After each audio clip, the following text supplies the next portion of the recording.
Hi hello everyone, how are you doing? कैसे हैं भाई सारे? चलिए आगे चलते हैं नेक्स्ट सेशन के लिए. As I promised you people in the last video that the next video would be covering the type of the next questions, the type of the new type of questions actually, right? So I would be covering the new type of question in this video. I would be covering the type of the question in which you guys are asked to reframe the sentences, rewrite the sentences, correcting them if the correction is at all required. So from now onwards you guys would be getting the videos in which I'll be telling you how to correct the sentences and rewrite them and how to find out the errors, right? This is the most popular type of the questions, the category of the question that the examiner asks in the examination. So let's go on with that. चलिए आगे चलते हैं. इन्हें देखते हुए बहुत ध्यान से देखें जो questions आपको कराने हैं. अच्छा, I've got some previous year questions. कुछ previous year questions मेरे पास हैं, उन्हें देखते हुए आप आगे चलें. तो here we go. The first question I'm going to write 2013 paper के कुछ questions हैं. I'm writing them on the board for you people. So the first one is, yesterday I met a boy who was my class fellow. This was the question. Yesterday I met a boy who was my class fellow. Who was my class fellow, right?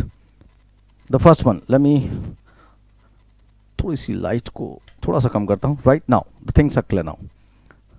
चीज़ें समझ आ रही हैं भाई? Clear हैं सभी को? कोई दिक्कत तो नहीं? चलिए, तो ये पहला था. मैं कुछ और लिख रहा हूँ. सेकंड देखते हैं क्या लिखा हुआ है. Second example. सेकंड लिखा हुआ है, this house is built of BRICS and stones. This house is built of stones and bricks. Spotting errors के ज़्यादा क्वेश्चंस मुझे प्रीवियस ईयर से नहीं मिल पाए हैं, बट मैं नए क्वेश्चंस आपको कराऊंगा. ठीक है, कुछ क्वेश्चंस मैं लिख रहा हूँ. I write 10 questions and then I have got everything in well prepared form. Actually type जो क्वेश्चंस उन्हें कराना शुरू करूंगा. Next is, a number of visitors have come to seen the exhibition. A number of visitors have come to seen a number of visitors have come to seen the exhibition.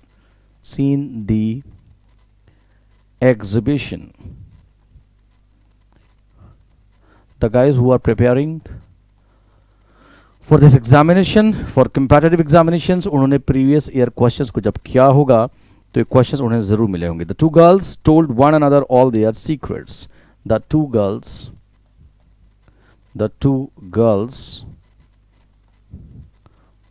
told one another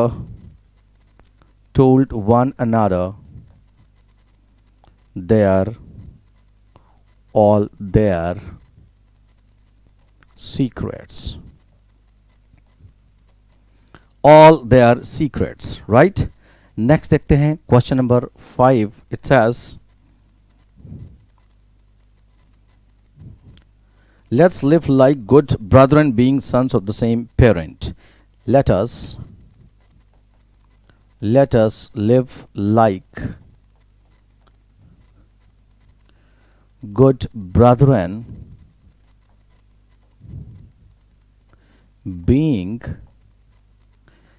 being sons of the same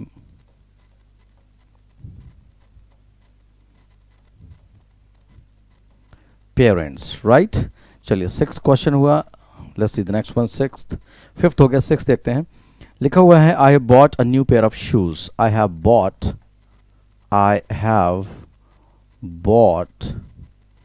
a new pair of shoes. 7th, I have finished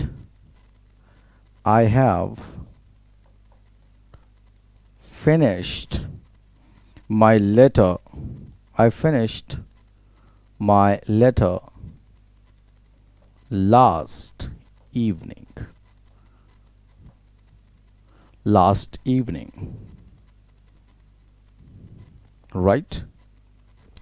And eighth would be, with a view to obtain knowledge, he joined a school. With a view to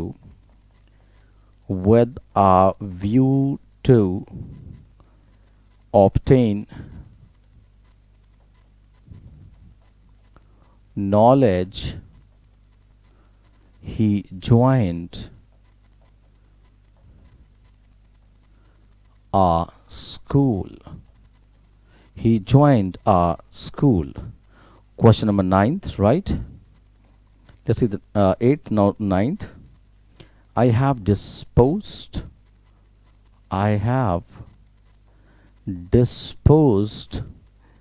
the business in hand. I have disposed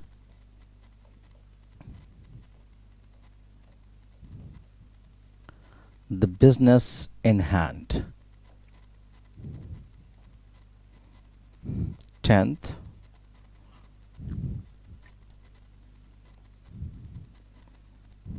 my tooth is paining. My tooth is paining. This is the last question that I would write actually, right? Rest of the questions are already ready to be practiced. चले इन questions को करा दूं और मैं पहले बता दूं कि क्या रहेगा इन वीडियोस में.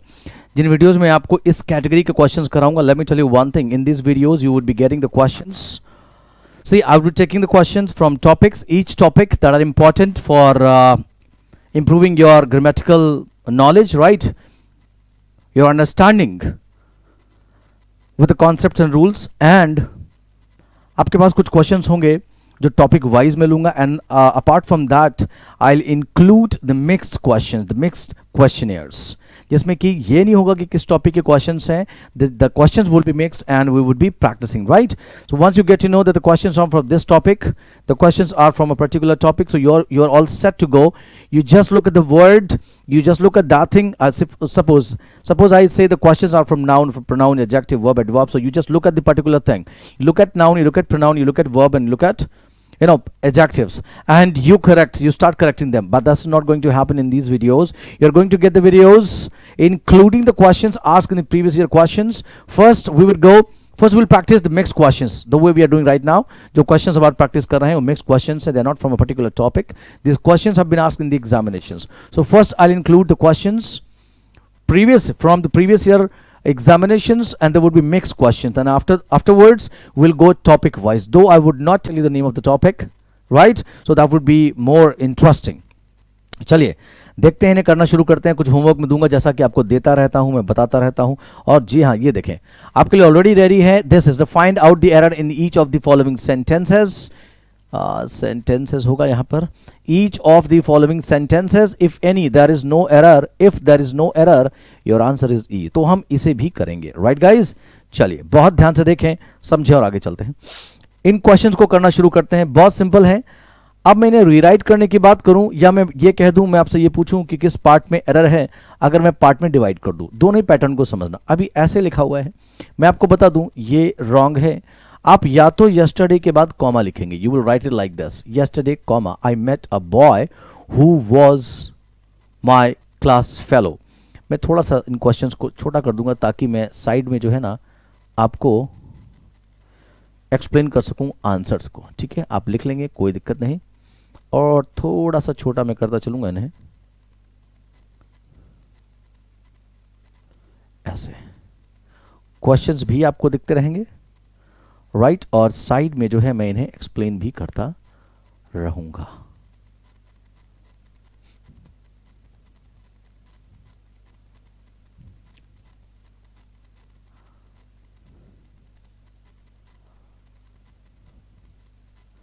चलिए ये काफी रहेगा.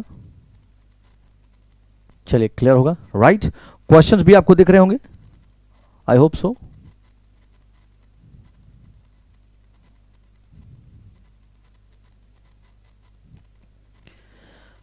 तो मैं बोल रहा था यस्टरडे के बाद कॉमा लिखेंगे, ठीक है? यस्टरडे के बाद कॉमा क्यों लिखना होगा मैं आपको बता देता हूं reason. Yesterday is not a noun, yesterday is an adverb, भाई yesterday adverb है, आप कॉमा करके लिखेंगे तो सेंटेंस करेक्ट हो जाएगा। I met a boy करके जो भी आगे लिखना वो करेक्ट हो जाएगा। और अगर आप विदाउट कॉमा लिखना चाहते हैं तो I taught you guys in the topic adverb, मैं आपको पढ़ा चुका हूँ। पार्शियल इन्वर्जन यहाँ आपको दिखाना होगा।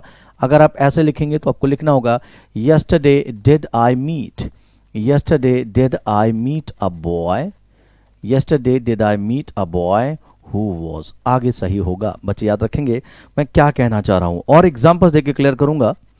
अब इसी सेंटेंस को अगर मैं पार्ट में डिवाइड कर देता, है ना, इसी सेंटेंस को अगर मैं पार्ट में डिवाइड कर देता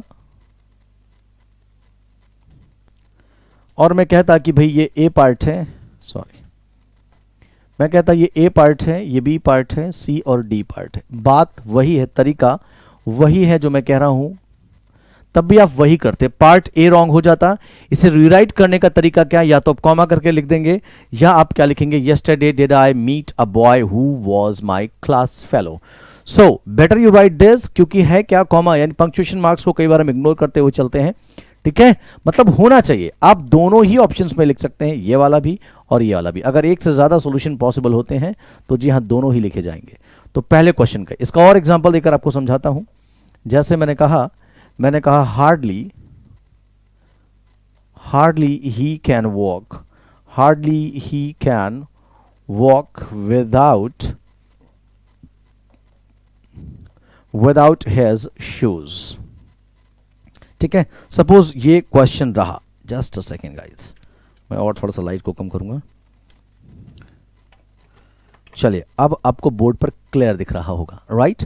hardly he can walk without his shoes. तो अगर आप यहां देखें तो लेट मी टेल यू यहां क्या हो जाएगा, या तो आप इसे लिख सकते हैं इस तरह से, क्या बोलेंगे, पार्शियल इन्वर्जन। पार्शियल इन्वर्जन क्या होता है, whenever you right an adverb before the subject, जब भी आप एडवर्ब को सब्जेक्ट के पहले लिखते हैं, राइट, जब भी आप एडवर्ब को सब्जेक्ट के पहले लिखते हैं तो याद रखेंगे एडवर्ब को अगर हम सब्जेक्ट के पहले लिखते हैं तो या तो आप एडवर्ब को वर्ब के पास लाएं जिसे वो मॉडिफाई कर रहा है, या अगर आपने एडवर्ब लिखा और वो एडवर्ब ऑफ प्लेस नहीं है तो पार्शियल इन्वर्जन होता है। What is partial inversion, let me tell you, उस केस में आपको सिर्फ हेल्पिंग वर्ब बाहर लानी होती है। ये लिखेंगे hardly can he walk, hardly can he walk without has shoes. ये तो एक तरीका हो गया। दूसरा ये भी कर सकते हैं आप, मैंने क्या कहा था, मैंने कहा he can hardly walk, he can hardly walk without his shoes. तो हार्डली वर्ब के पास लाएं या आप हेल्पिंग वर्ब उठाकर बाहर लाएं। याद रखें this is called partial inversion, जिसमें हेल्पिंग वर्ब सब्जेक्ट के पहले आ जाती है और मेन वर्ब वहीं रहती है। This is called partial inversion, this is called partial inversion, right. अब एक चीज और देखना ध्यान से, अगर ये एडवर्ब ऑफ प्लेस होता, मैं कह रहा हूं सिर्फ एडवर्ब ऑफ प्लेस की बात कर रहा हूं, ये प्लेस तो नहीं है। अगर प्लेस होता, जैसे मैं कहता under a tree, under a tree some strangers were sleeping, were sleeping.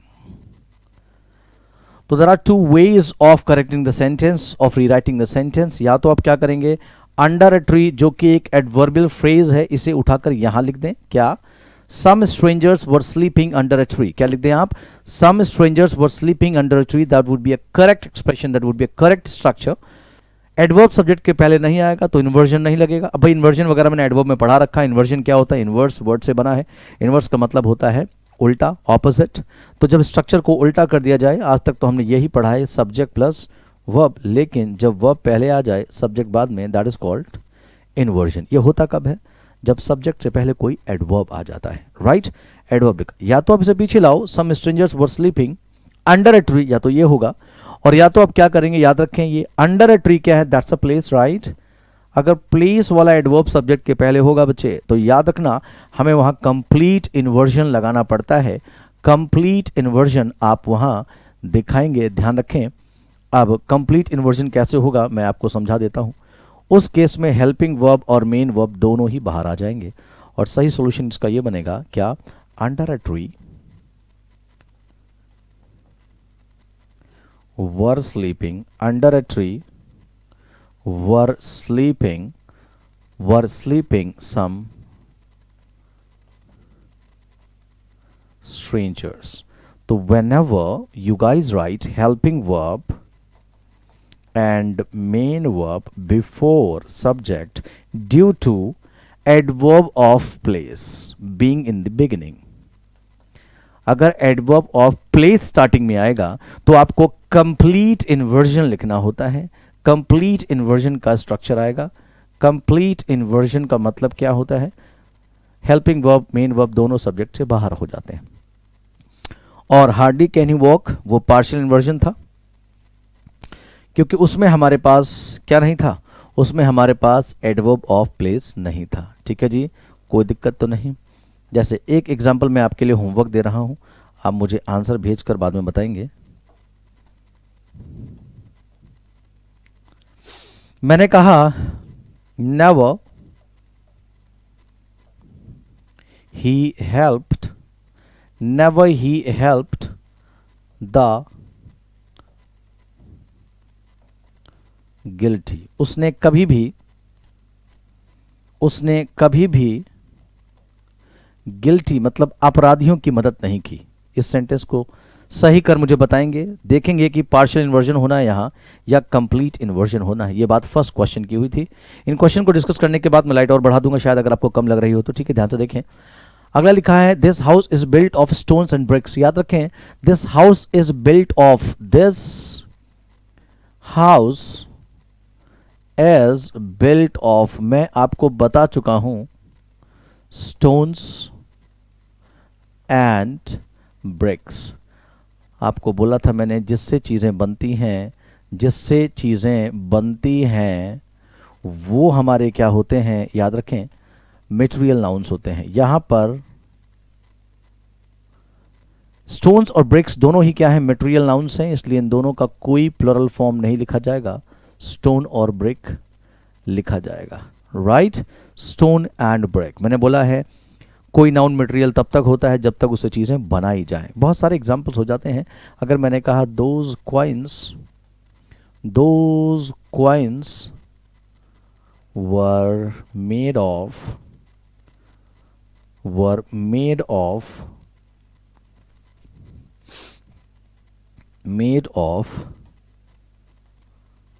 N alloy, वो सिक्के एक मिश्र धातु के बने थे और वो मिश्र धातु जो बनी है वो half a copper and half a gold. Right, तो याद रखेंगे यहां गलती क्या हो जाएगी, ये गोल्ड के पहले और ये कॉपर के पहले आप नहीं लिखेंगे, क्योंकि यही आपका रूट मटेरियल हो जाएगा। बहुत सारे एग्जाम्पल्स एग्जाम में आते हैं। जैसे मैंने कहा दिस फोर्ट, यह किला, this fort is made of red stones, लाल पत्थरों से बना है। तो शायद आपको पढ़ने में अच्छा लगता है कि पत्थरों से होता है, लेकिन once again this is a material noun, ये मटेरियल नाउन है। और अगर ये मटेरियल नाउन है तो अब याद रखेंगे स्टोन्स कभी किसी मटेरियल का प्लरल नहीं होता। सी इफ आई से ही थ्रू 5 स्टोन्स और ही थ्रू 5 रेड स्टोन्स, उसने 5 लाल पत्थर फेंके। So in that situation, in that context, red stone is not a material noun because you are counting, so that becomes a plural countable noun, a common noun। तो भाई ये ध्यान रखना होगा कि कब कौन सी चीज मटेरियल बन रही है और कब नहीं। जब तक चीजों से कुछ बनाया जाए वो मटेरियल नाउन होगा, एल्स नॉट। तो भाई यहां देख लें, यहां चीजें बन रही हैं इसलिए मटेरियल नाउन की तरह ट्रीट होगा। मेरी बात समझ आई सभी को? राइट, अगला देखें। A number of visitors have come to seen the Taj Mahal. अरे भाई, टू के बाद आप सी लिखेंगे, सीन गलत हो जाएगा। Did I make it clear? Seen wrong है। हाँ, कभी कभी टू सीइंग भी हो सकता है। राइट, टू के बाद 2 बातें हो सकती हैं। टू के बाद 2 बातें हो सकती हैं। कौन कौन सी, जरा ध्यान देना, कौन कौन सी 2 बातें हो सकती हैं? टू अपने बाद V1 ING भी ले सकता है और टू अपने बाद V1 भी ले सकता है। V1 ING कब और V1 कब? Let me tell you, to takes ING when to is a preposition. To क्या होता है? जब एक प्रपोजिशन होता है तो उसके बाद ING आएगा। और टू V1 कब लेगा? जब टू एक इन्फिनेटिव बने। क्या बने? इन्फिनेटिव। बहुत ध्यान से समझना, जब टू एक इन्फिनेटिव बने। और इन्फिनेटिव क्या करता है भाई? इन्फिनेटिव सेंटेंस में नाउन का काम भी कर सकता है, एडजेक्टिव का काम भी कर सकता है और एडवर्ब का काम भी कर सकता है। जनरली आपको सिर्फ यही पढ़ाया जाता है कि infinitive acts as a noun. No, this is not the case. When to V1 को एडजेक्टिव, एडवर्ब या नाउन की तरह यूज करना होगा तो आप टू के बाद V1 लिखेंगे। एल्स अगर आप टू प्रपोजिशन की तरह यूज कर रहे हैं तो ING लिखेंगे। Did I make it clear? ये आपको फिलहाल कम समझ में आया होगा, मैं जानता हूं। टू के साथ फिलहाल यहाँ सी लिखना है, सीन गलत हो जाएगा। इफ आई से यहाँ पर क्वेश्चन दिया, देखिए ये यहाँ पर मैं आपको बताऊंगा, ठीक है, क्लियर हो जाएगा। अगला क्वेश्चन देखिए, let us the two girls told one another. अरे भाई टू गर्ल्स, गर्ल्स कितनी है भाई? क्वेश्चन नंबर कौन सा है? फोर्थ है। The two girls, how many girls? The two girls, remember the two girls. Two girls, बच्चों मैं जो कह रहा हूं उसे ध्यान से देखेंगे आप। The two girls told one another, this is wrong. आपको क्या लिखना होगा? For two you always use each other. क्या यूज होता है भाई? ईच अदर यूज होता है। This is what is to be used. दो से ज्यादा के लिए वन अनदर आता है। इफ आई से all students help one another, सारे छात्र जो हैं वो एक दूसरे की मदद करते हैं। दो से ज्यादा होंगे तभी ऑल कहा गया, यहां वन अनदर आएगा। ये तो सिंपल कॉन्सेप्ट था, ये आपने कर लिया रीराइट करते हुए, ठीक है। अगला देख लें जो मैं बताने जा रहा हूं। Late us live like Brethren. इस सेंटेंस में ब्रदरन नहीं ब्रदर्स होगा। क्या होगा? ब्रदर्स, बिकॉज ब्रदर्स का मतलब होता है sons of the same parents, ठीक है जी, ये होता है brothers, sons of the same parents. लेकिन अगर हम बात ब्रदरन की करें तो ब्रदरन क्या होता है?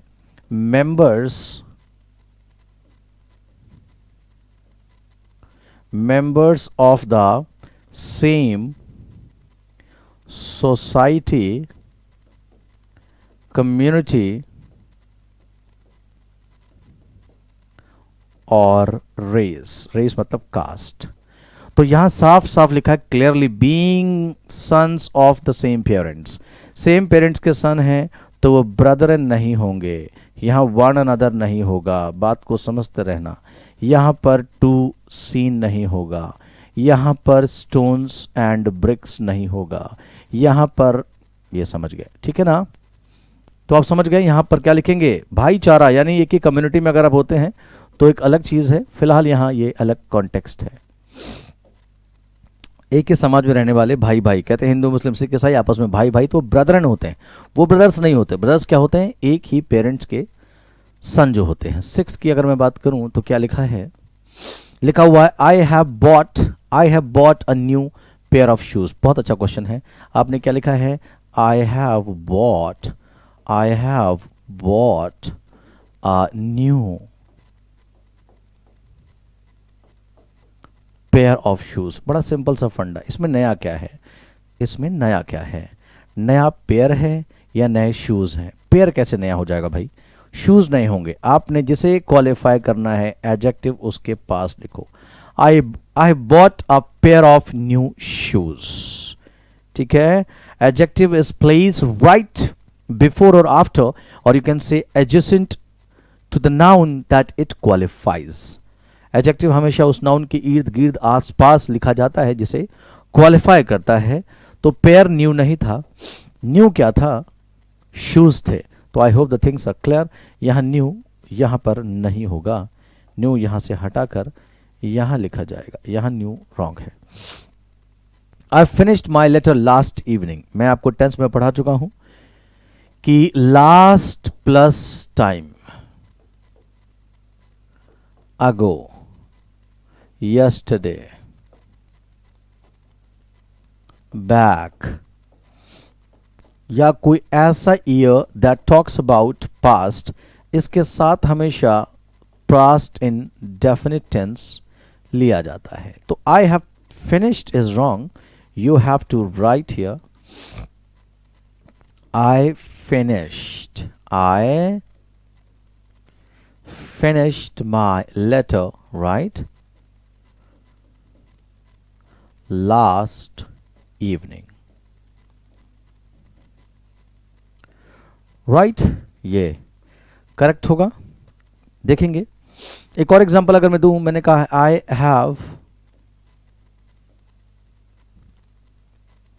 I have met my friends. I have met my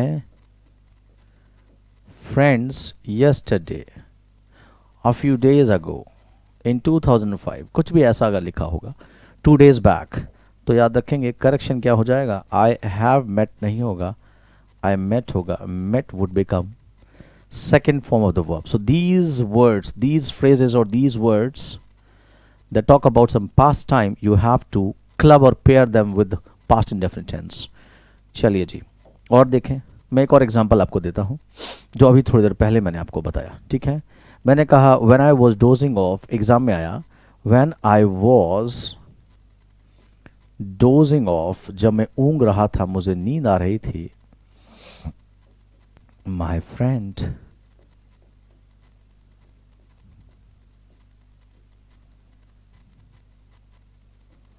offered me a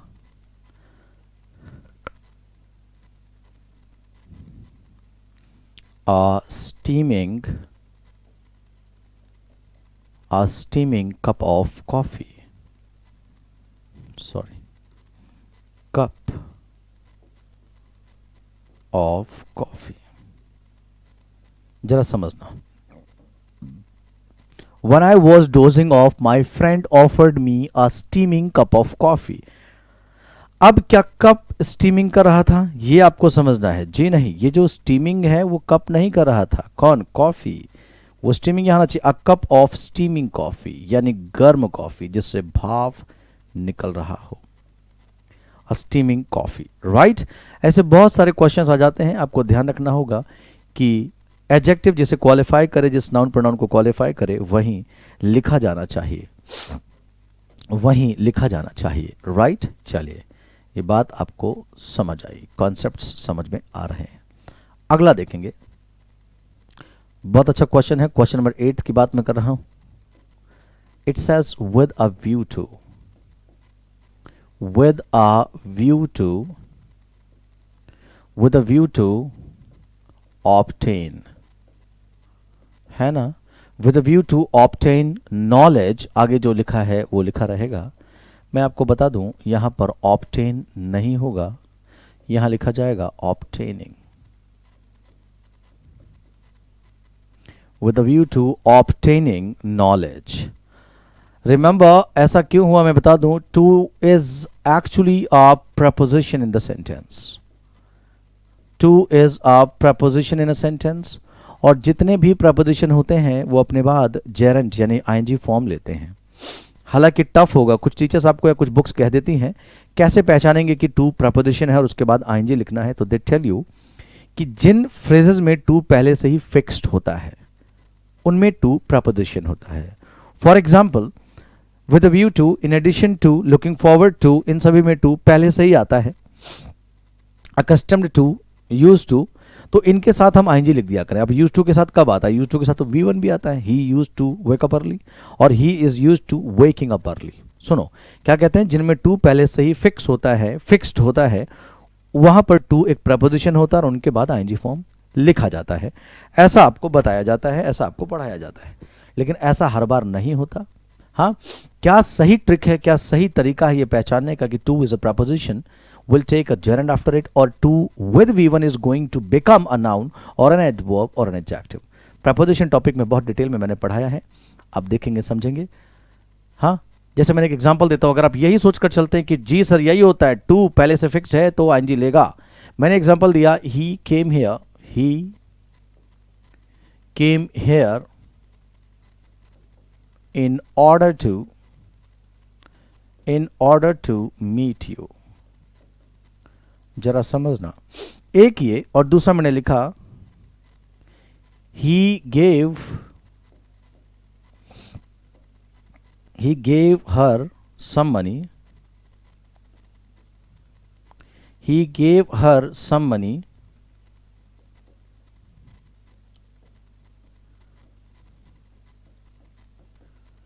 in addition to give some food। अब आप एक चीज देखने की कोशिश करना, यहां दोनों ही सिचुएशंस में टू पहले से ही फिक्स होता है। यहां भी टू फिक्स्ड है और यहां भी टू फिक्स्ड ही होता है, राइट। लेकिन ये वाला सेंटेंस बिल्कुल ठीक है, यहां V1 ही लिखा जाएगा, और यहां ये सेंटेंस रॉन्ग है, यहां गिव नहीं लिखा जाएगा, इन एडिशन टू गिविंग लिखा जाएगा। So what I was trying to tell you people, what I was trying to tell you is not that every time you go with the same trick, you go on with the same trick कि to पहले से ही लिखा है तो preposition होगा, उसके साथ ing लिख देंगे, ऐसा नहीं होता है, right। अब दो एग्जांपल्स आप और देख लो चाहो तो, ताकि चीज़ें और क्लियर हो जाए। तो टू कब इन्फिनेटिव बनेगा और कब वो जो है preposition बनेगा, उसके लिए अच्छी ट्रिक preposition में डिस्कस की हुई, बहुत डिटेल में मैंने पढ़ाया। Why use a preposition at all, आखिर प्रपोजिशन यूज ही क्यों करें। अब सिंपल एग्जांपल देखो, मैंने कहा he use to help others, he use to help others. अभी टीचिंग सिंस मॉर्निंग तो थोड़ा बोर्ड हैंग हो रहा है, होता है, बट इट्स ओके। मैंने कहा he is used to helping others, he is used to helping others। Let me tell you very clearly बच्चे, ये सेंटेंस भी करेक्ट है और ये सेंटेंस भी करेक्ट है। आपने used to यहां भी लिखा है, used to यहां भी लिखा है, but here you are writing V1 base form of the verb, here you are writing V1 ing which is a gerund। अरे भाई तो कैसे पता चलेगा? प्रपोजिशन टॉपिक को पढ़े, रेगुलर बैचेस में एडमिशन लें भाई, ठीक है। चलो अगला देखो क्या लिखा है, मेरी बात को ध्यान से समझना, देखना और आगे चलना, ठीक है जी। Fine, for all your doubts I already given you my number which is 7836829292। You can WhatsApp your query, drop your messages on this number 7836829292, right? And for more videos, you guys are getting the videos here, that's okay, you guys can go to my channel which is JS Yadav for English to get more videos, right? But you'll get everything here as well, ठीक है। यहाँ पर भी आप देख सकते हैं, follow कर सकते हैं चीज़ों को पाने के लिए और क्या कैसे हो सकता है। तो चलिए जी, कहाँ पर आ गए थे? विद V2 हो गया, आई हैव डिस्पोज्ड, बहुत बढ़िया बच्चे। 8 क्वेश्चन मैंने करा दिए, ये 2 क्वेश्चन में आपके लिए होमवर्क दूंगा, जैसा कि मैं आपको हमेशा कुछ ना कुछ देता हूँ, क्योंकि इसमें वो बच्चे कन्फ्यूज होंगे जो अपने आप को ये समझते हैं कि भाई I am very good at spoken English and I can crack this examination, I will rock in the examination. No, that's not the case, ठीक है। फाइन बच्चे, चलिए बहुत देर आपने अंधेरे में पढ़ लिया, अब मैं थोड़ा सा लाइट को बढ़ाऊंगा जिससे चीज़ें आपको बेहतर दिखें और पढ़ने में मज़ा आए, ठीक है जी। चलिए बहुत बढ़िया, बहुत ध्यान से देखें, समझें और आगे चलें। अलाउ मी क्विक मोमेंट भाई।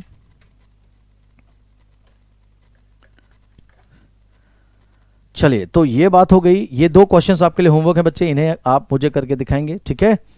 अब चलते हैं जो ऑलरेडी फिक्स पैटर्न है, ऐसे ही क्वेश्चंस को समझने की कोशिश करते हैं, कैसे लिखा जाएगा, रीराइट कैसे करेंगे, आज जो मैं आपको कराने जा रहा हूं, ठीक है। ये पूरी ग्रामर को पढ़ने के बाद ये कॉन्सेप्ट आपको आ पाता है, दिस इज कॉल्ड सुपरफ्लुअस। लोग सुपरफ्लुअस को टॉपिक बनाकर पढ़ाते हैं, but let me tell you that is not a topic at all, that is the conclusion of the entire journey of all the concepts in grammar।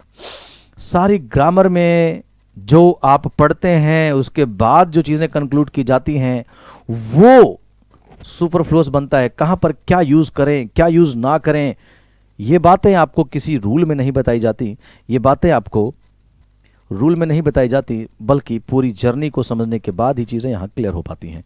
Right, I hope चीज़ें clear हो रही होंगी। कोई दिक्कत नहीं है, डायरेक्शन मैंने पहले ही पढ़ दिया है कि डायरेक्शन में क्या है, देखेंगे समझेंगे और आगे चलेंगे। देखिए जी क्या लिखा हुआ है।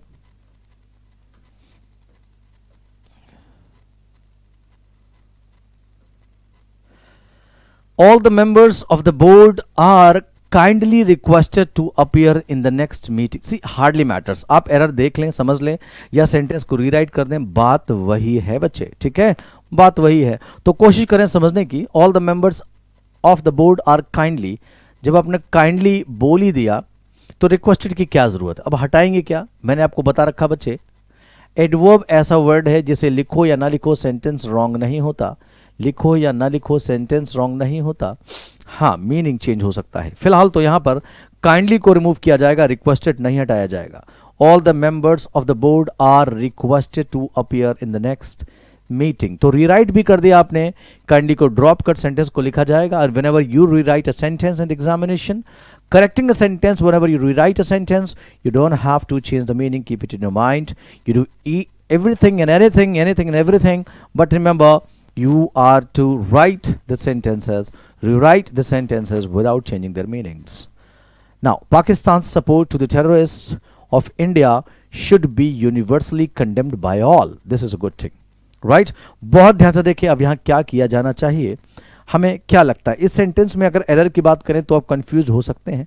हालांकि रिराइट करने की बात करें तो जब आप यूनिवर्सली कंडेम्ड करते हैं तो यूनिवर्सली का मतलब ही होता है कि बाय ऑल कंडेम्ड होता है, ठीक है ना। तो आप इसे ऐसे करेक्ट कर सकते हैं, Pakistan support to the terrorists of India should be condemned by all or should be universally condemned.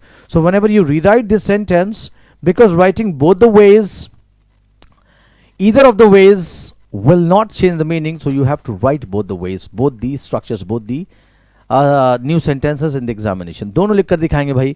Pakistan support to the terrorist of India should be universally condemned, और में यूनिवर्सली ड्रॉप कर दिखा देंगे क्या, Pakistan support to the terrorist of India should be condemned by all. Did I make it clear? दोनों ही तरह से हम चीज़ों को कर सकते हैं। चलिए आगे चलते हैं चीज़ों को देखते हुए। क्वेश्चन नंबर 3, बहुत ध्यान से। अ म्यूचुअल अग्रीमेंट, जहां तक आपको दिखेगा मैं वहीं तक इसे ले जाऊंगा, दिख रहा है, ठीक है। अ म्यूचुअल अग्रीमेंट, बच्चे ध्यान दें, क्या कहा मैंने, a mutual agreement has been made between Ram and Shyam. See, whenever you say an agreement has been made, agreement is always mutual. You agree to something, you agree with someone, this is possible only when he agrees with you and you agree with him. So a mutual agreement is superfluous, you don't have to write mutual, write only an agreement, an agreement, right? चलिए, Hari and Shyam are mutual friends for a long time, right. देखो जी, इसमें तो काफ़ी कुछ wrong है। Mutual friends ना करके क्या करेंगे, अरे भाई जब आप किसी के फ्रेंड बनते हो तभी ये पॉसिबल होता है, जब तुम उसके फ्रेंड हो और वो तुम्हारा फ्रेंड हो। Hari and Shyam are mutual friends for a long time, have been, पहले तो क्या करेंगे, फॉर अ लॉन्ग टाइम के लिए लिखेंगे हैव बीन फ्रेंड्स, म्यूचुअल की कोई ज़रूरत ही नहीं है। हाँ, अगर ऐसा होता Hari and Shyam have been my common friends, तो माय कॉमन फ्रेंड्स होता। यहाँ पर कॉमन की भी कोई जरूरत नहीं है, क्या लिखेंगे, have been friends for a long time, काफ़ी लंबे समय तक वो दोस्त रहे हैं, एक दूसरे को जानते रहे हैं, right. Government did not take any final conclusion on this matter. Conclusion कैसा होता है भाई, फाइनल होता है, राइट। तो आप फाइनल को हटा दो, क्या लिखोगे, government did not take any conclusion, right, any conclusion. Conclusion final ही होता है, जब कुछ कहा जाए फाइनली उसे कंक्लूजन बोलते हैं। ये वर्ड यहाँ सुपरफ्लुअस है, राइट। नेक्स्ट वर्ड की तरफ चलते हैं, देखते हैं, समझते हैं बहुत ध्यान से क्या लिखा हुआ है। We have got no other, we have got no other alternative than do what he says. We have got no other alternative, right? तो देखो जी, जब आप अदर बोल देते हैं तो ऑल्टरनेटिव की क्या जरूरत है, हाँ, नो अल्टरनेटिव, ठीक है, then do what he says. ध्यान से देखेंगे और फिर आगे चलेंगे बच्चे, बहुत ध्यान से।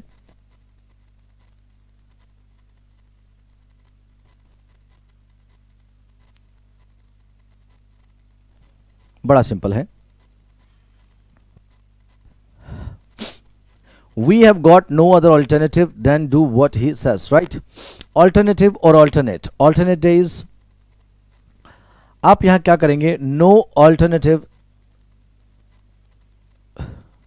Other then, no other alternative then do what he says.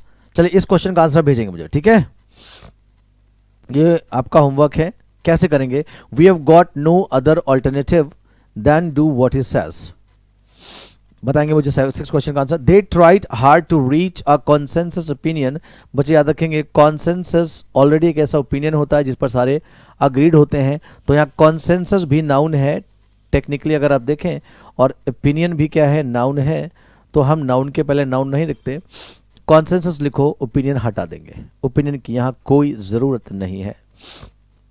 मेरी बात समझ आ रही है, आगे देखें।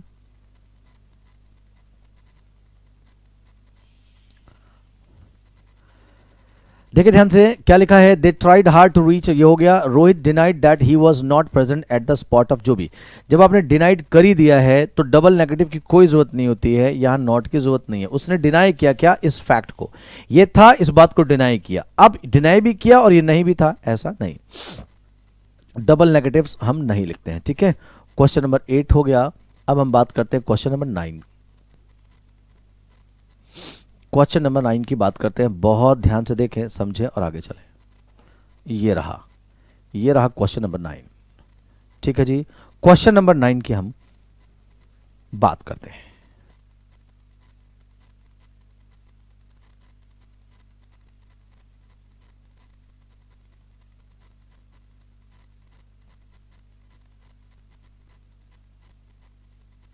राइट गाइस, चलिए आगे चलते हैं। तो नेक्स्ट क्वेश्चन क्या कहता है, within an hours journey we will approach near Patna, right. Now come here, आप अप्रोच करते हैं तो फिर नियर अपने आप ही हो जाते हैं, अप्रोच लिखे, नियर हटा दें, विल अप्रोच पटना और we will be near Patna. अब अप्रोच क्यों नहीं हटा सकते, because this is helping verb and every model will need V1, तो इसे रखा गया, इसे हटा दिया गया। Supposing if all your problems had been solved what would you have done, ये मानते हुए कि तुम्हारी सारी समस्याएं सॉल्व कर दी गई, तुम भला क्या करते। शायद ऊपर वाला क्वेश्चन आपने कम पढ़ा है तो मैं दिखा देता हूं लाइट की वजह से। देख लीजिए क्वेश्चन था विद इन एन आवर्स, ठीक है। सपोजिंग इफ, अब यहां क्या होगा आपको अच्छी तरह पता, supposing if they are the same words, I mean meaning the same thing, right. तो आप एक को रखे, एक को हटा दें, पार्ट ए इसका रॉन्ग हो जाएगा। इफ ऑल योर प्रॉब्लम रख लो, सपोजिंग को हटा दो। अगला क्या होगा, शी हैज गॉट लेक्चररशिप और लेक्चरशिप, हाँ, in Delhi university for political science. Lectureship नहीं होता है, लेक्चरशिप होता है, lecture is a different word, right, not lecturer, lectureship. Next, I have been waiting to my result for a long period of time, for a long time कह दो, वो period अपने आप होता है, फॉर अ लॉन्ग टाइम कह दो, for a long period कह देंगे, फॉर अ लॉन्ग पीरियड, क्योंकि जो पीरियड होता है लॉन्ग पीरियड, वो पीरियड और टाइम एक ही चीज है। I been waiting for my result, I waiting to my result, oh to, ये टाइपो है, ये टाइपो एरर है बच्चे, ठीक है, ये एरर नहीं है। I been waiting for my result for a long time और for a long period, alright. अगला, a politician has died and people are preparing to his funeral service, एक पॉलिटिशियन मर गया है और लोग जो है उनकी फ्यूनरल सर्विस को जो है प्रिपेयर कर रहे हैं। याद रखेंगे फ्यूनरल खुद एक सर्विस होती है, प्रिपेयरिंग टू, ये सर्विस नहीं लिखा जाएगा, दाह संस्कार जो है फ्यूनरल खुद एक सर्विस होती है, यहां पर इसे नहीं लिखा जाएगा, राइट।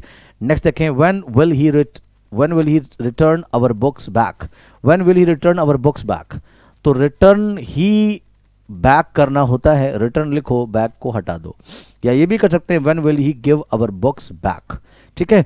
इस केस में आप दोनों ही करेक्शन दिखा देंगे, when will he return our books और when will he give our books back, clear, right. अच्छा, ये भी एक चीज होती है, एक चीज मैं आपको बता दूं, दोनों लिख देंगे to be on safer end, लेकिन let me tell you, they would prefer getting reformation, they would prefer getting a new sentence in which you use only the given words, not a new word, नया word use ना कर दिखाएं। You are kindly requested, kindly और requested एक साथ नहीं आएगा, ये हमारा wrong हो जाएगा। मेरी बात समझ आ रही है। अगला देखेंगे, within an hour's journey we will approach near Agra, ये तो वही बात हो गई, आगरा आप नियर हटा दें, इसकी जरूरत नहीं है। When he lent me some books, he asked me to return them back. Return और back एक साथ नहीं आता. I hope you are getting my point. तो back को drop करेंगे. He denied that he was not present on the spot of the occurrence. तो आप यहाँ डबल नेगेटिव नहीं लिखेंगे, not को drop कर देंगे. नेक्स्ट देखेंगे बच्चे, बहुत सिंपल है. He said to me kindly requested to do this work. He said to me kindly do this work. ठीक है. He said to me kindly requested एक साथ नहीं आएगा. ठीक है. He said to me, कई बार टाइप एरर्स हो जाता है. ये ऐसे रहा था. He said to me comma inverted comma.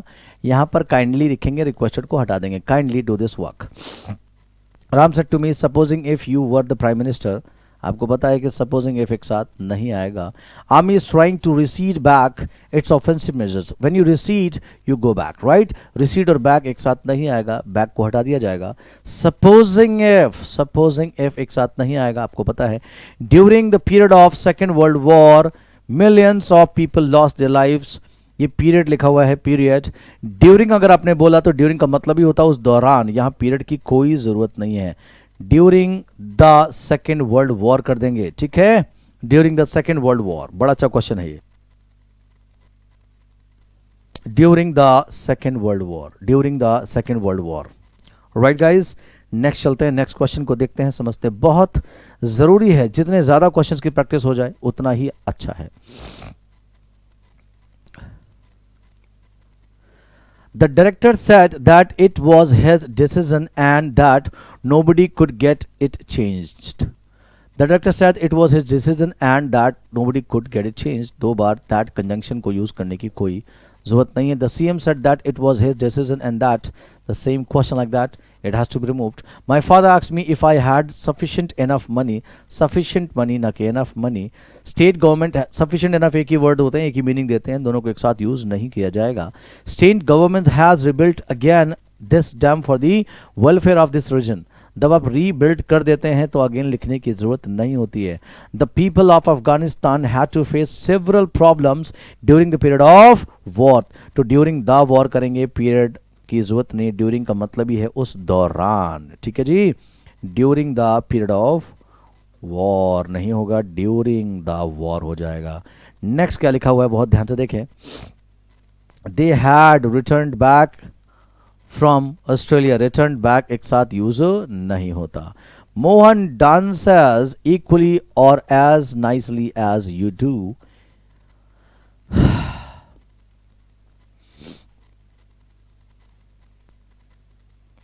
यहां पर इक्वली और एज नाइस एज, तो वही बात है ना. यहां पर इक्वली और की जरूरत ही नहीं है भाई. इक्वली या तो मैं कहता कि या तो तुमसे बेहतर या तुम्हारे जैसा. मैं कह रहा हूं तुम्हारे जैसा ही, तो you have to remove Mohan dances as nicely as you do. Right. We can not discuss about. Discuss एक ट्रांसिटिव वर्ब है. इसके बाद कभी कोई प्रपोजिशन कभी तो नहीं बोल सकता, लेकिन अगर इसका ऑब्जेक्ट दिया होगा तो प्रपोजिशन नहीं आएगा. रिमेंबर हम ऐसा बोल सकते हैं क्या, we can nothing was discussed about you. Nothing was discussed about you at the meeting. That was not wrong, but here you writing the object after the verb, so it has to be without a preposition. Right. We can not discuss this matter, ऐसा हो जाएगा. चलिए आगे चलते हैं. 31 question हमने कर लिए हैं. बिल्कुल ध्यान से देखें, समझे और आगे चलें जो मैं आपको बताना चाह रहा हूं.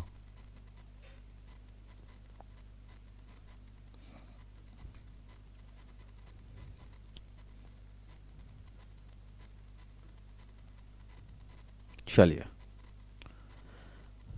The reason why most of दिख रहा है. The reason why most of the people commit crime is because they have not been properly educated. The reason why, जब भी द रीजन वाई लिखते हैं उसमें बिकॉज लिखने की कोई जरूरत नहीं होती. The reason why most people commit crime is that. यहां बिकॉज की जरूरत नहीं है, दैट की जरूरत है. That they have not been properly educated. Next. The candidate requested the chairman to repeat the question again. Repeat के साथ again नहीं लिखा जाएगा. Writing repeat here, right? तो again नहीं लिखा जाएगा. फिर क्या लिखा हुआ है, the principal forbade the students not to. Forbade is already a negative word. ये पहले से नेगेटिव है, यहाँ not नहीं लिखा जाएगा. फिर देखें आप, I suddenly came across to my old friend.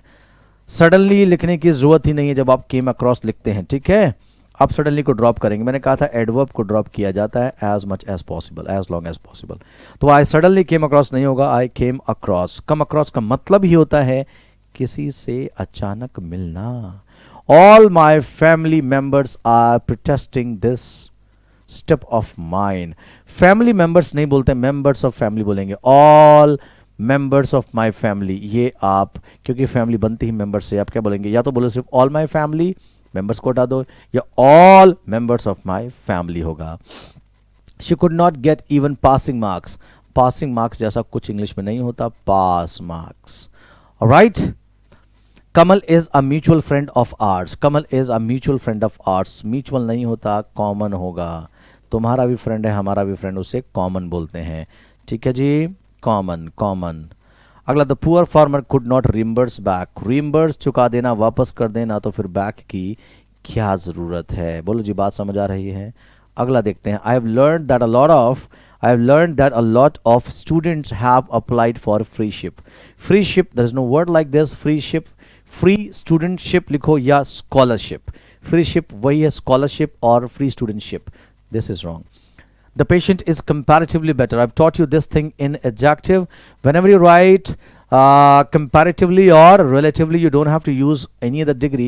Comparative और superlative नहीं लिखा जाता, क्या लिखा जाता है, positive degree. So comparatively good today, and I hope that he will recover soon. The patient is comparatively good. यहाँ गुड भी ना लिख करके वेल लिखा जाए, कंपैरेटिवली वेल। जब स्वास्थ्य अच्छा होता है उसके लिए वेल बोला जाता है।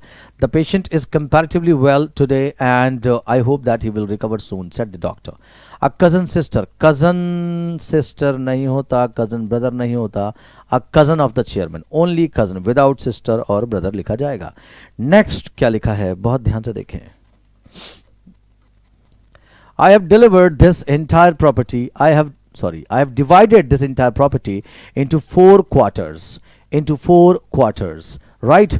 तो याद रखें, divided this property into 4 quarters. Quarters into quarters कर देंगे। अगर quarter करेंगे उसमें already क्या है, 4 पार्ट होते हैं। into quarters या बोलेंगे into 4 parts. 4 लिखना है तो quarters नहीं लिखेंगे, और अगर quarters लिखना है तो 4 नहीं लिखेंगे, into quarters. ही फ्लीज अवे। फ्ली का मतलब ही होता है बच्चे रन अवे, भाग जाना। फ्ली का मतलब ही क्या है, रन अवे। क्या है, रन अवे। तो अवे इसके मीनिंग में ही है, इसलिए अवे की कोई जरूरत नहीं है, रन अवे होता है to run away. He is an English teacher in the college. English का मतलब अंग्रेज अध्यापक। He is an English teacher नहीं होगा, he is the teacher for English, और he is a teacher of English. भाषा इंग्लिश का जो है वो अध्यापक है। Ram and Shyam are 2 twins. They study in my class. Twins already 2 ही होते हैं, ट्रिपलेट्स 3 होते हैं, क्वाड्रपेट्स होते हैं।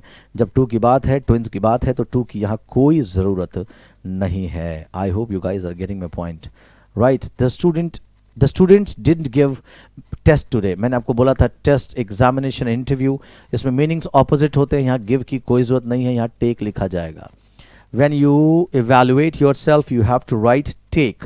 Student did not take. उन्होंने टेस्ट नहीं दिया। देने के लिए give होता है लेकिन opposite meaning take होगा। लेने के लिए take होता है लेकिन opposite meaning give होगा, याद रखेंगे। Yesterday in the night, he came to dinner but ate very little because he was emotionally disturbed. See, जब कोई डिस्टर्ब्ड होता है तो फिजिकली डिस्टर्ब नहीं होता, वो इमोशनली ही होता है। यहाँ इमोशनली की कोई ज़रूरत ही नहीं है। This is the new book which my father bought it for you. Which my father bought, यहाँ इट की ज़रूरत नहीं है। बॉट जो ट्रांसिटिव वर्ब है, इसका ऑब्जेक्ट ये रिलेटिव प्रोनाउन ऑलरेडी है। इट यहाँ सुपरफ्लुअस है, इट की ज़रूरत ही नहीं है, याद रखेंगे। और आगे चलेंगे, क्या लिखा है, ऑल द मेंबर्स, क्या लिखा है भाई, all the members of this organization have made a consensus opinion. We have already done it. Opinion जो होता है राय, consensus already एक opinion है जिस पर सारे सहमत होते हैं। या consensus opinion की यहाँ कोई जरूरत नहीं है, consensus लिखा जाएगा। बोलो जी, बात समझ आ रही है, कोई दिक्कत, कोई परेशानी, right. Indian social life believes in reborn again. Reborn again, अरे भाई रिबॉर्न जब होता है तो अगेन की जरूरत क्या होगी, रिबॉर्न मत करो, रिबर्थ करो इसे, रिबर्थ। अगेन की जरूरत नहीं यहाँ पर, ठीक है। In Delhi he came across with many of his, आगे देखते हैं।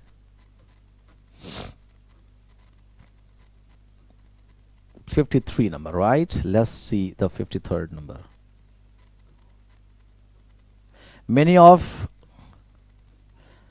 of his friends, ओके ये 52 आप करना थोड़ा सा छूट गया, ठीक है। 53 देखते हैं बच्चे, 53 दिख रहा है, लाइट तो नहीं ना, अब तो दिख रहा होगा, लाइट का कोई इशू तो नहीं है। The headman of the village rebuilt the ancient temple again. Rebuilt again नहीं होगा, again यहाँ से remove कर दिया जाएगा। बोलो जी, बात समझ आ रही है? Again would be removed, right? Next देखते हैं क्या लिखा है। The manager reaches the office at 9 a.m. in the morning. So when you say a.m. morning is not required. 9 a.m. in the morning. अब करेंगे क्या? 9 a.m. in the morning. हम in the morning को ड्रॉप करेंगे। Rewrite करने की बात है, एक बार इसे लिख कर लिख देना, एक बार इसे लिख लेना, फिर एक बार इसे रिमूव कर दो, नए सेंटेंस अब लिखकर दिखा देंगे, ठीक है। आगे चलते हैं। The thing what you like is not available here. The thing what you like is not available here. मैंने प्रोनाउन में आपको पढ़ा रखा है, रिलेटिव प्रोनाउन एक ऐसा व्हाट एक ऐसा रिलेटिव प्रोनाउन है जिसके पहले कोई एंटीसीडेंट नहीं लिखा जाता है, right. What is a relative pronoun that doesn't take any antecedent before it, that doesn't take any antecedent before it. So for that आपको इस सेंटेंस में से the thing ड्रॉप करना होगा, ठीक है, या आप चाहें the thing that भी लिख सकते हैं। रिराइट करने के दो तरीके, what को ड्रॉप करो तो that लिखो, the thing that you like is not available here, या the thing को हटाओ what you like is not available here, दोनों लिख देंगे। बट अगर कहीं इंप्रूवमेंट में आ जाए तो क्या करना होगा, what लिख कर दिखाना होगा, the thing को हटाना होगा। She asked me politely where I was going to and what I would bring for her. She asked me where I was going to and what I would bring for her. Where I was going to, यहाँ पर preposition to की कोई ज़रूरत ही नहीं है। Where I was going, ठीक है, and what I would bring for. Actually ये बात अभी आपको समझ नहीं आएगी। यहाँ लिखा गया where एक interrogative एक relative adverb है, तो preposition जैसे मैंने कहा I know who you are talking to, वो ठीक है, वो वहां पर क्या है, एक रिलेटिव प्रोनाउन है। नाउन प्रोनाउन के लिए प्रेपोजिशंस यूज होते हैं, उनके पहले आएंगे प्रेपोजिशंस, तो प्रेपोजिशन के बाद वाला केस ऑब्जेक्टिव केस होगा, ठीक है, डेटिव केस होगा। लेकिन अगर प्रेपोजिशंस को आप नाउन प्रोनाउन के पहले नहीं लिखेंगे तो वो नाउन प्रोनाउन सब्जेक्टिव केसेस में लिखे जाएंगे। तो मैं बोल सकता हूं I know who you are talking to पीछे गया तो हु लिखा, या बोलेंगे I know to whom you are talking, to whom you are talking, to के बाद हुम लिखा जाएगा, बट अगर टू पीछे जाएगा तो हु लिखा जाएगा। This is all possible. This is quite possible when you're writing a noun and a pronoun and you're dropping a preposition. That's okay. But you're not writing a noun or pronoun. You're writing an adverb here. So preposition cannot be written for it at the end or for it before it. इसके लिए ना बाद में लिखा जा सकता है, ना ही इसके पहले लिखा जा सकता है, because this is an adverb. Did I make it clear? अगला supposing if, बड़ा easy है। supposing if एक साथ नहीं होता बच्चे, supposing if एक साथ नहीं होता। This is wrong. अगला क्या लिखा है, बहुत ध्यान से देखें। A cousin sister of the chairman, यहाँ sister, cousin के साथ sister और brother नहीं होता। All his family members have told you, all the members of his family और all his family हो जाएगा। आगे देखते हैं बच्चे, बहुत ध्यान से, कुछ questions repeat हुए होंगे किसी ईयर में, इसलिए दोबारा लिखे हुए हैं। और repetition makes, practice makes you perfect. Some students could hardly score even passing marks. I told you, I've just told you passing marks नहीं होगा, pass होगा, passing नहीं होगा। I hope the things are getting clearer now. John left India with bag and baggage. Bag and baggage already एक idiom है जिसका मतलब होता है with all belongings. यहाँ with की कोई जरूरत नहीं है। So remember, in Delhi he came across with many of his friends who had settled there. In Delhi he came across with many of his friends who had settled. Right अगर आप देखें तो यहां पर who had settled many of with, मैंने ध्यान नहीं दिया। come across के साथ बच्चे कोई प्रपोजिशन नहीं लिखा जाता। अगर पहले भी क्वेश्चन आया था, शायद 52 नंबर था, अगर उसमें भी विद लिखा हो तो विद को ड्रॉप करेंगे, ठीक है। सडनली नहीं आता come across के साथ, run across के साथ ना सडनली आएगा ना विद आएगा, ये दो बातें हैं, याद रखेंगे। अगला क्या लिखा है, probably by the end of the year he will leave for the USA with bag and baggage. I've just told you bag and baggage के पहले with नहीं आता, that's wrong. Pakistan support to the terrorist of India, दिख रहा होगा, universally question मैं करा चुका हूँ। 64 आपके लिए एरर रहेगा, होमवर्क रहेगा। Within an hours journey we will approach near Patna, approach और नियर एक साथ नहीं आएंगे। He denied that he was not there, यहाँ नॉट नहीं आएगा, राइट। 67 लिखा, the RWA sent an application to the concerned authority, to the authority concerned होना चाहिए या सिर्फ लिखते टू दी अथॉरिटी। कंसर्न्ड का मतलब चिंतित होगा अगर आप उसे नाउन के पहले लिखेंगे, और अगर नाउन के बाद लिखेंगे तो कंसर्न्ड का मतलब होता है रिलेटेड, रेलेवेंट और रिस्पेक्टिव, तो टू दी अथॉरिटी कंसर्न्ड लिखा जाएगा। Earlier people would marry their daughters in childhood, earlier people would marry their daughters in childhood, that's wrong। earlier people would, चलो ये क्वेश्चन मैंने आप पे छोड़ा बच्चे, जरा करेक्शन रीराइट करके दिखाना, आप पार्ट्स को भूल जाना, बस इस सेंटेंस को सही कर दिखाना, ठीक है। सही कर कैसे दिखाएंगे आप मुझे बताएंगे। और एक दो क्वेश्चन और देखते हैं। This idea of the chief ministers has surprise the intellectuals to a great extent, this idea of the chief ministers, ठीक है। जब आपने ऑफ द लिख ही दिया है तो चीफ मिनिस्टर्स, ये अपोस्ट्रोफी की क्या जरूरत है। पोजीशन कौन दिखा रहा है, ऑफ, किसका आइडिया, चीफ मिनिस्टर का, फिर अपोस्ट्रोफी की क्या जरूरत है, वो भी तो काकी के लिए होता है, और ऑफ भी काकी के लिए होता है। तो this idea of the chief minister has surprised the intellectuals. Two recent incidents amply illustrate about, illustrate is once again like discuss, ये एक ट्रांसिटिव वर्ब है, अगर इसके बाद इसका ऑब्जेक्ट लिखा जाएगा तो preposition नहीं लिया जाएगा, राइट। सो अबाउट यहां ड्रॉप कर देंगे। In this video we have done 70 question plus 10 more, मैंने आपको करा दिए, ठीक है। कुछ क्वेश्चंस मैंने आपको होमवर्क के लिए दिए, वो आप करके मुझे भेजेंगे। Remember I have given you my number which is 7836829292 to write your questions, your doubts are most welcome. But before that, if I've asked some questions in the session, in the video, you guys are requested, you guys are advised to send me the answers of those questions, right? So that I get to know whether you guys are getting the things that I'm teaching in the video or not. If you're not getting the things the way I want you to get, I'll improve my ways, else I'll go on the pace that I'm going, right? So guys, thank you so much for being with me, and this would be all for today's video. Catch you guys in the next class, in the next video, for something more interesting. Bye bye, till then, bye bye, take care, stay safe, stay healthy. Jai Hind, Jai Bharat. Bye bye, take care guys.